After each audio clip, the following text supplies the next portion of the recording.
Welcome to part 6 of my video series. I'm going to be exposing an alleged predator on 7 Cups. And the story that I'm talking about is from one of my best friends, Corey. We met over 3 years ago on the 7 Cups of Tea website. We've had our ups and our downs for sure in our friendship, but I trust him with my life, and I know that he wouldn't lie about something like this, so I'm going to use my voice to help share his story. Some of you might have seen the post that I made on June 30th, where I wrote, "Holy fuckballs, a predator has been lurking on 7 Cups Twitter feed for years. If it's the same person that abused Corey on 7 Cups as a teen, it means this dude literally scanned 7 Cups feed for vulnerable teens. He attempts to gain trust by reaching out to you and says he was unfairly banned." I apologize in advance. This video is going to be fairly long. It's kind of difficult to explain the connections that I'm going to make, but please bear with me, and it'll all make sense in the end. So Corey basically saw that this guy was liking and retweeting a lot of our posts. So Corey warned me that he thought this guy that was liking and retweeting a lot of my recent 7 Cups tweets was the same adult who sexually abused him back on 7 Cups in the year 2016, I believe. So when this guy was using 7 Cups, he was an adult who was 7 Cups approved to send teens private messages and hang out in the teen rooms. He was an adult approved teen listener. 7 Cups was also falsely advertising that they gave background checks to all these people who were adult teen listeners. The fact that 7 Cups told teens that the adults were background checked, it gave a false sense of security to the teens that these were safe people, when in reality they could be anybody behind a screen, because 7 Cups wasn't really background checking them. As you can see in Corey's tweet, when Corey was 16 years old, this guy who was an adult listener, he told Corey to go off site with him because he was having an emergency and needed to talk to him. This first message looks pretty harmless. They're talking about like public transportation, what type of car they'd like to have, kind of gaining their trust. I know you're thinking Corey shouldn't have gone off site with this person, but at the same time, 7 Cups was saying that they're safe, they've had a background check, and this is just an example of how adults had so much power over teens. Because they emotionally supported you, you trusted them and you did what they said. So he told him to go off site and he did. Here's the next message where it starts to get sexually explicit. You can see Corey's writing in green where he says, "I'm not attractive. That's for trying though." And then this dude replies, "Nope, you are right. You are not attractive. You're fucking sexy." Just to remind you that this guy is claiming to be 18 years old at the time. 18 and 16 doesn't seem like that much of a difference, but when you sign up to be an adult listener on 7 Cups, you make a promise, and it's in the contract, that you will not date teens on the website. You can kind of tell that Corey's nervous. He's replying with emojis because, it's kind of hard. How do you reply to those unwanted advances? Here's the next message. The adult then says, "I think it's weird that Paco found my porn vids. IDK, he was like, 'Did you do porn?' I'm like, yeah." He was like, "Nice dick. It helped me come a few times already." Yup, LOL. He told me some stuff that I'm like, "You did what?" And then the adult proceeds to say an action that he's doing. He's describing how he's snuggling up against that sexy body of Corey's. This is definitely an inappropriate conversation. But this adult knew to lure Corey off of site to have this conversation. It's why he claimed he was having an emergency, because he knew how to bypass the rules on 7 Cups that would get him caught and in trouble. Then it becomes a he said, she said type of argument where he gets to tell admin he didn't do what he did and that Corey is just lying and made up these screenshots. That way the predator can still try and keep his account, and that he could still have access to teens to lure off site like he did. Here's the last screenshot. You can see that the adult has the control. He's guiding the conversation because Corey was only 16 at the time. He asks, "Have you ever done anything with a guy?" Corey replies, that he played Truth or Dare. "Damn, you didn't go all the way?" And Corey replies, "Nope, he's a virgin." And then the adult says, "No comment. Thanks for the masturbation material."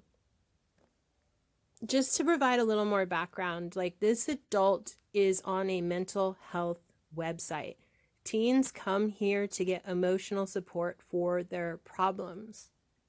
The fact that this adult was able to use his position as an adult listener to lure kids off the website, and that Seven Cups doesn't even address this to its teen community, is teens come to Seven Cups to get help with their mental health issues. These teens are incredibly vulnerable to predators who have ulterior motives in emotionally supporting them. Just to point out that Corey is a 21-year-old man now, and this happened when he was 16. That's 5 years ago, and this dude is still lurking on the Seven Cups feed on Twitter. You might ask yourself, why is he lurking still after 5 years? In DMs with me,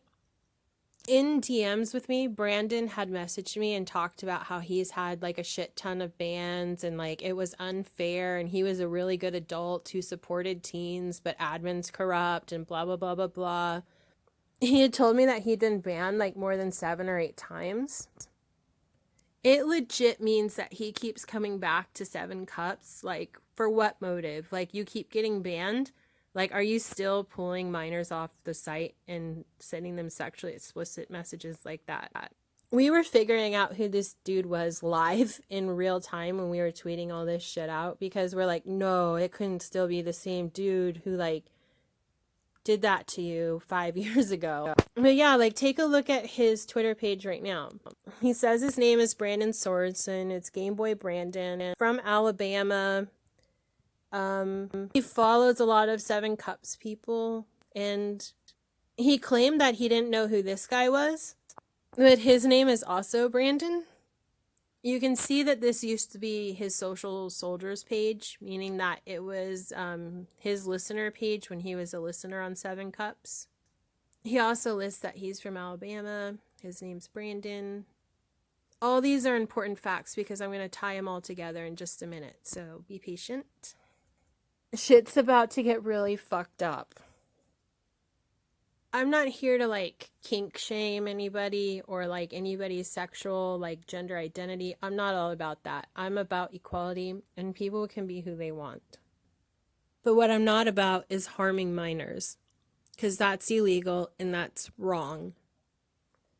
Brandon DM'd me and said that because he was 18 years old 5 years ago, when he sent those messages to Corey, that it's okay, basically, because he was only 18.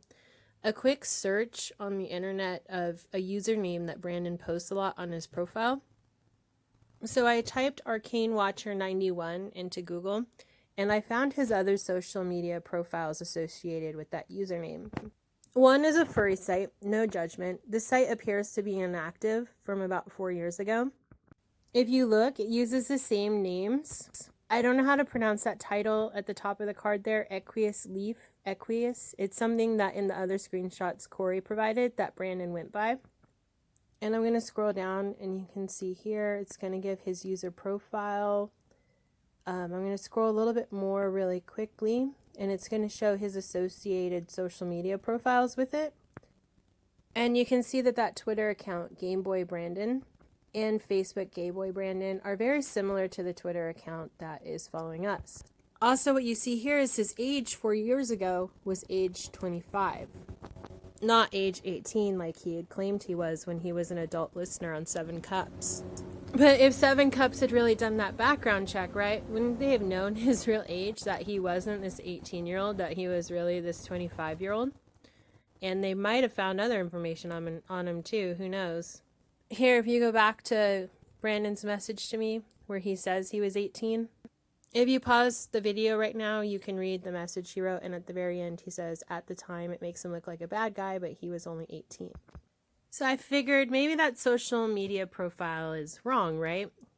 I'm going to search for more just in case to back up the claim that I'm making, that he was not 18 years old 5 years ago. So I decided to see if I could find more information giving a more accurate picture of what his age might be. I found another social media profile, another furry site that's current, and it says his last activity even was only a couple days ago. So you would assume the information on this site is current and up to date. Here's his user profile. I'm going to zoom in so you can see the details really quickly. The aqueous leaf thing again. Location, Alabama. Age, 29.4 years old. And if you look at the very bottom, it says status last active. It says online on July 2nd, 2020. So one would come to the conclusion that this furry profile is up to date, and that would be his current age, 29 years old. And that's odd considering that 5 years ago, Brandon was claiming he was just this young 18-year-old volunteer teen listener on 7 Cups of Tea, that you can't really blame him for those sexually explicit messages because he was only 18 years old. But this site begs to differ. I think what Brandon doesn't realize is that your digital footprint sticks around forever, and all of your other social media names with your account prove that you're lying about your age. You weren't 18 years ago, 5 years ago, you were 25. It's definitely sus that you made an adult listener account to speak to teens on an emotional support website and you were lying about your age. Why would you do that? So I found this other profile associated with Arcane Watcher. It's a TikTok account. Here he's obviously not being honest about his age again. He says he's age 27. I'm just going to scroll through some of the videos that he has, and I'll let you form your own judgments about what you think, if they're appropriate for a 27-year-old man, 28, 29-year-old man to be doing. So go ahead and watch and then form your own judgment. I don't know about you, but I don't know too many 29-year-old people who make duets with a lot of boys under 18. I'm not making any claims though. This is just my analysis, like from watching these videos. It's my own personal opinion. It's just weird behavior. I would just like to point out that for 7 Cups failing to keep the teen community safe, like in allowing people to make adult listener accounts that weren't vetted, even though they were advertised that they were given background checks, that this man was able to create a adult listener account where he said he was 18 and he really wasn't. It's so sus. Like, what was he hiding? And I'm not stupid. Like, I know that predators all over the internet, but my argument is 7 Cups is different. They take taxpayer dollars to provide services to communities for mental health. And they should be held to a higher standard of teen safety on their platform. And you're not going to be able to protect all teens, but the fact that they remain silent, the admin and CEO do not address this issue publicly, allows potential predators to lurk around abusing their site forever. If you look on his 2 Twitter profiles, that's where I found the Arcane Watcher 91. That's how I Googled it and found those profiles that linked to his real age. This retweet here, let it sink in that Jenna is a former ambassador on 7 Cups. She's someone who was with 7 Cups since it was created, and she held an official ambassador position. And this proves that this Twitter account was his 7 Cups Twitter account where he promoted his listener page before. He's since changed it since we called him out on it, and now it's a fans only or only fans, something like that account. There's really nothing in place at 7 Cups stopping him from going back to the website and continuing to make accounts to bypass his ban. I'm not saying he has or that he is, but it would be really good if 7 Cups would actually address this issue publicly for once. Like I said, though, this is Corey's story. It didn't happen to me, but it did happen to my best friend, Corey. And I 1000% believe him. Silence only protects predators. It doesn't protect victims, and it keeps 7 Cups unsafe for the teen community. I'm not a witness to what happened in those DMs 5 years ago. I wasn't even on 7 Cups then. But I can say that I am a witness to what happened on Twitter and what happened into my DMs and the information I found where he's obviously lying about his age. And if he's lying about that, what else is he lying about? I can let you know that after he sent Corey those DMs and Corey reported him to admin, Brandon was banned and removed from the site as a listener, but not as a member. He went around the member rooms on his adult account, threatening Corey for telling on him, and that ultimately got him banned and completely removed from the site.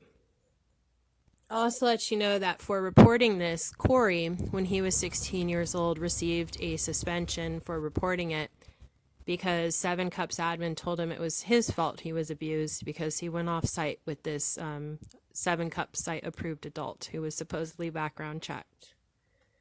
If you look up information about teenage sexual abuse victim reporting, teens are less likely to report stuff when they think they're going to get in trouble. And Seven Cups, being a mental health website, knows this.